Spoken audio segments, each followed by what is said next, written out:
بہکانے والے بہکاتے رہتے ہیں، لیکن گمراہ وہی ہوتا ہے جس کی اپنی نیت میں فتور ہوتا ہے۔ اپنے اندر بیماری نہ ہو تو بہکانے والے کچھ نہیں بگاڑ سکتے۔ یہ جو آج کل بہانہ، آج کل بھی ہمارا مسلمانوں کو بھی یہ جی زمانہ ہی ایسا ہے، حالات یہ کہتے ہیں کہ اللہ کی اطاعت نہ کرو۔ کیا وہ اللہ کے بندے نہیں ہیں؟ اسی حالات، اسی زمانے میں نہیں رہتے جو اللہ کی عبادت کرتے ہیں، اللہ کی اطاعت کرتے ہیں، حرام سے بچتے ہیں، جھوٹ سے بچتے ہیں، اسلام کو حفظ جاں بنائے ہوئے ہیں، اسلام پر عمل کرتے ہیں؟ کیا یہ زمانہ ان کے لیے نہیں ہے؟ یہی فضا، یہی لوگ، یہی عدالتیں، یہی حکومتیں ان کے لیے نہیں ہے؟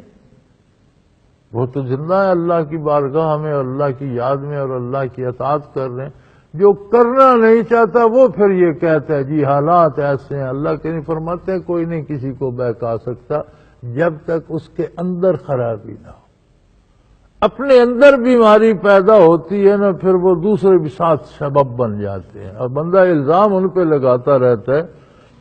فرمایا الا من وصال الجحیم، سوائے وہ لوگ جن کا مزاج ہی ایسا ہو گیا کہ انہیں دوزخ ہی میں جانا ہے، اللہ کی نافرمانی ہی کرنی ہے، تو ان کو کوئی کیا بہکائے گا؟ وہ اندر سے خود بہکے ہیں وہی ہے، ورنہ کوئی زبردستی کسی کو بہکا نہیں سکتا۔ آدمی کا اپنا فیصلہ ہوتا ہے۔